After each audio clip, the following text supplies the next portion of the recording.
দুঃখিত। না, এরপরের যেই আমার মূল প্রশ্নটা ছিল যে, কোন পরিস্থিতিতে আ ৭৫ এর ১৫ই আগস্ট হলো? হুম।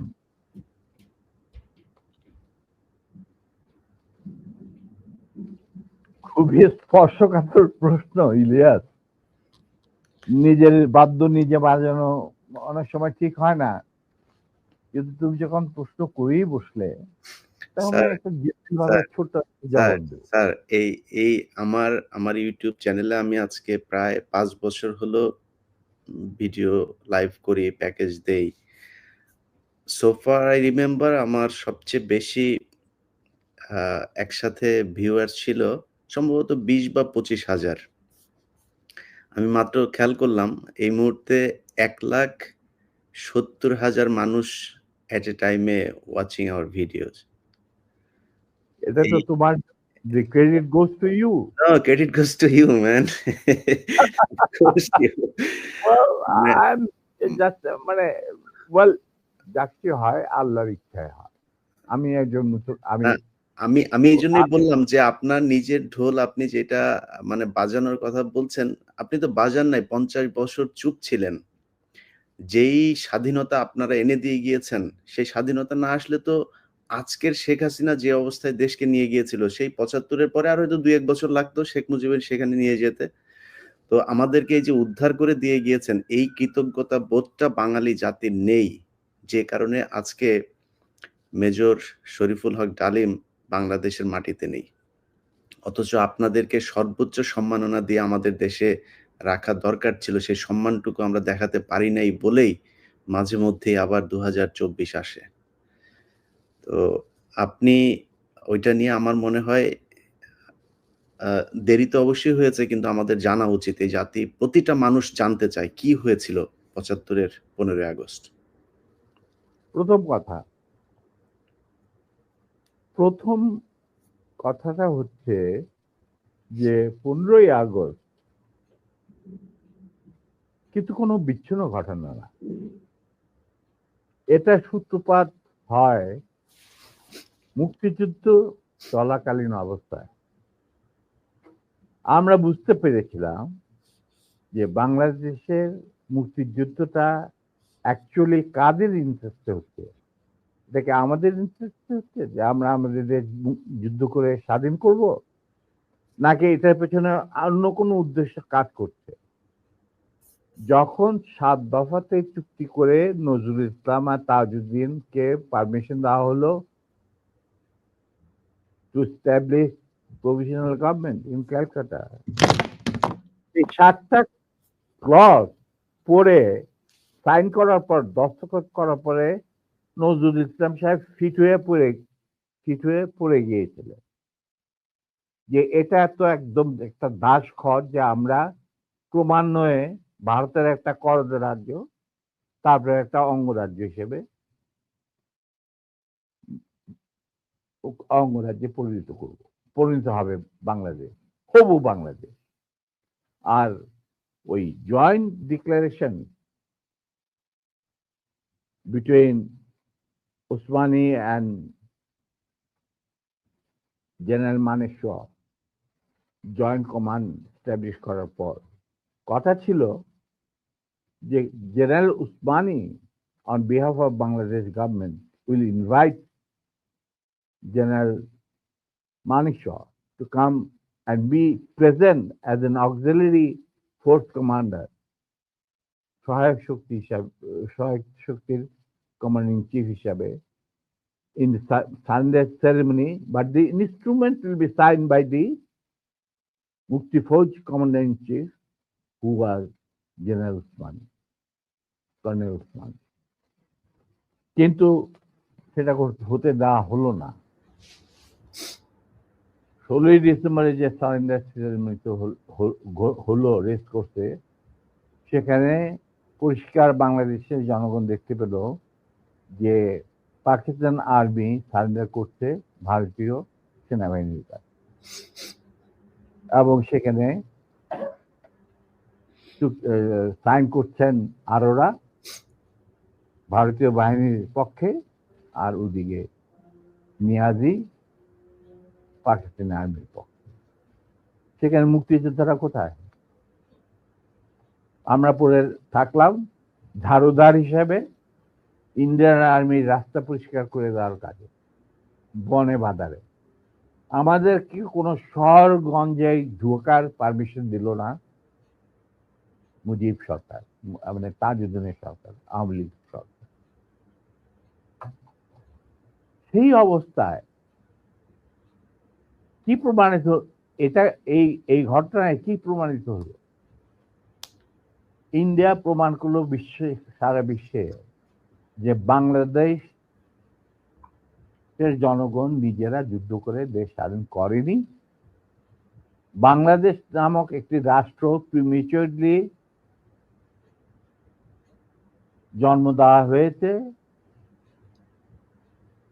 as an outcome of Indo-Pakistan war, যেখানে ইন্ডিয়া জিতেছে।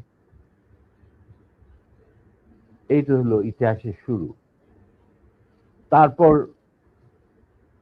মুজিবকে যখন ছাড়া হলো, সে তো কিছুই জানতো না যে দেশ স্বাধীন হয়েছে, কোন মুক্তি ফৌজ বলে কিছু ছিল, হাজার হাজার লোক দেশচ্যুত হয়েছে, প্রাণ হারিয়েছে, কি জানতো। সে তাকে যখন ছেড়ে দেওয়া হলো, তখন ইন্দিরা গান্ধী তাকে পাকিস্তানে ফোন করে বলল যে, ফোন করলো মুজিব, ফোন করে বলল যে আমি দেশে ফিরে যাচ্ছি। তখন ইন্দিরা গান্ধী বলল, যাওয়ার আগে আপনার সাথে দেখা করে আমি আপনাকে কৃতজ্ঞতা জানতে চাই। তো তখন ইন্দিরা গান্ধী বলল, কৃতজ্ঞতা জানাবেন, আপনি ফোন না করলে আমি আপনাকে ফোন করতাম, আপনাকে ঢাকায় সরাসরি আপনি যাবেন না, আপনি নয়াদিল্লি হয়ে যেতে হবে। মুজিব সেটাই করলেন, তিনি চলে গেলেন নয়াদিল্লি, লন্ডন হয়ে। সেখানে কি হলো, যে 7 দফা চুক্তিতে সাইন করার পর প্রবাসী সরকার গঠন করেছিল তাজউদ্দিন আর নজরুল ইসলাম, সেই আওয়ামী লীগ বাংলাদেশে ক্ষমতা গ্রহণ করলো সারেন্ডারের পর। ওই 7 দফা ভিত্তিতে, এবং সেই 7 দফাতে মুজিব স্বাক্ষর দেওয়ার পর ফিরে গিয়ে তিনি ক্ষমতা নিজে হাতে নিয়ে নিলেন। তাজউদ্দিনকে বললো, তাজউদ্দিন তুমি প্রাইম মিনিস্টার থাকবে না, আমি হবো প্রাইম মিনিস্টার। তারপর কি হলো, কোনো নির্বাচন নাই, কিছু নাই। ওই 70-এর নির্বাচনের সুবাদে তারা ইন্ডিয়ার 4 স্তম্ভ ডুপ্লিকেট বাংলাদেশে ইম্পোর্ট করে তার উপরে একটা সংগঠন বানানো, হুবহু এক। শুধু তাই না, রবীন্দ্রনাথ ঠাকুর, যাকে নিয়ে আমরা নাচানাচি করি এবং অনেকের মানে ভাসে যায়, আপ্লুত হয়ে যায় আবেগে, এই রবীন্দ্রনাথ ঠাকুর একজন ইন্ডিয়ান নাগরিক এবং ইন্ডিয়ার জাতীয় সঙ্গীতের রচয়িতা।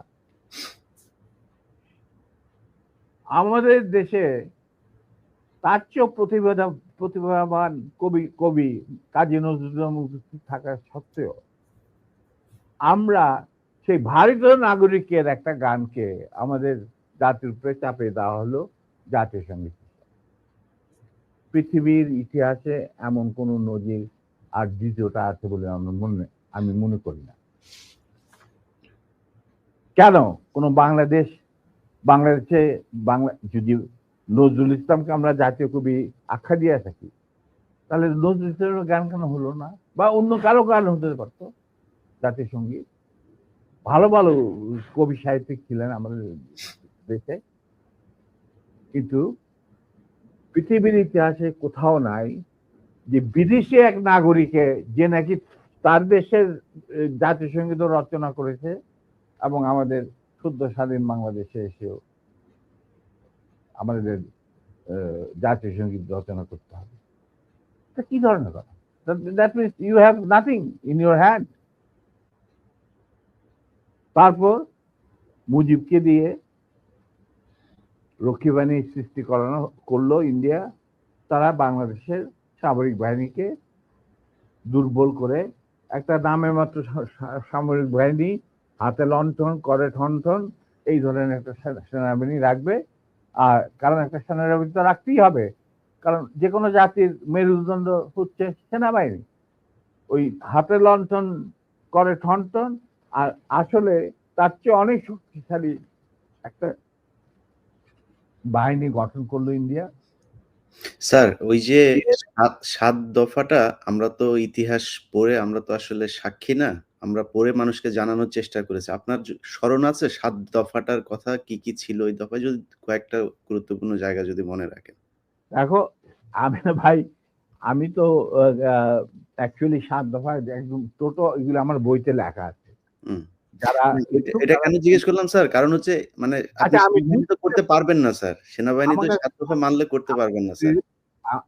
আমার পক্ষে হয়তো এখন রিকালেক্ট করা অফেন হুম, ডিফিকাল্ট, জি কারণ স্যার। আমার মাথায় অনেক কিছু খেলা করে। জি স্যার। দু একটা জিনিস বলছি, যেমন ধরো মুজিব এবং তার সরকারকে প্রোটেকশন দেওয়ার জন্য ইন্ডিয়ান আর্মি অবস্থান করবে বাংলাদেশ। রাইট। অবশ্যই বাংলাদেশের কোনো শক্তিশালী সামরিক বাহিনী গঠিত হবে না।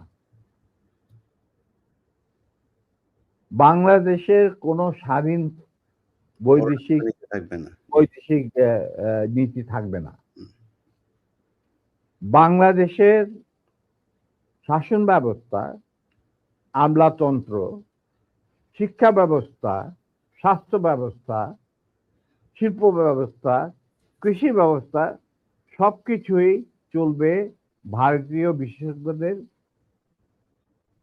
ইচ্ছা মতো। তারা মুজিব বিরোধী কোনো মানুষকে বাঁচিয়ে রাখা হবে না। তার জন্য যত লোক মারা দরকার মারা হবে, যত লোককে লুলা ল্যাংড়া করা হবে, চক্ষু তুলে নেওয়া হবে, মেয়েদের ইজ্জত লুণ্ঠন করা হবে, কোনো সমস্যা নাই। এইভাবে প্রতিপক্ষের উপর ঝাঁপিয়ে পড়ায় ৪০,০০০-এরও বেশি লোক মারা গেছে, সেটা সবাই জানে, প্রত্যেক আসছে। তারপর তোমার আমরা একটা করদ রাজ্যে পরিণত হয়ে গেলাম।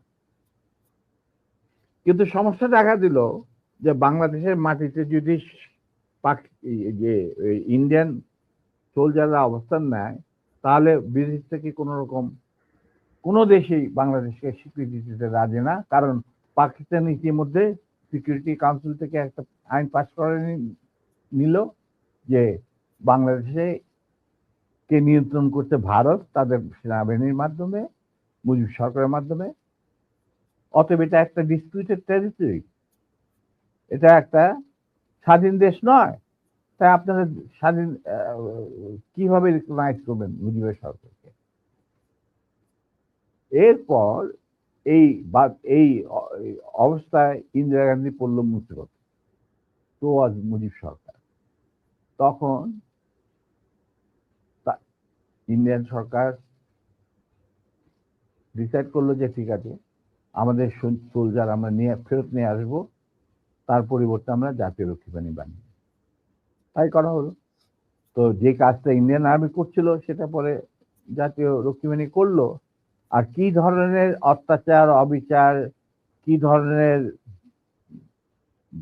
মানে হত্যাযজ্ঞ, গুম খুন এবং অনাচার অবিচার মুজিব সরকার করছিল, সেটা খতিয়ান তো তুমি আমার কি ভালো জানবে।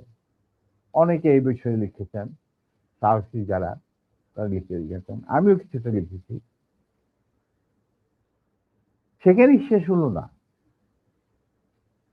তারপর দেখা গেল যে সেই সুতিগার থেকে মুজিব কায়েম করলেন একদলীয় এক ন্যায়তত্ত্ব, স্বৈরাশাসন, বাকশাল এবং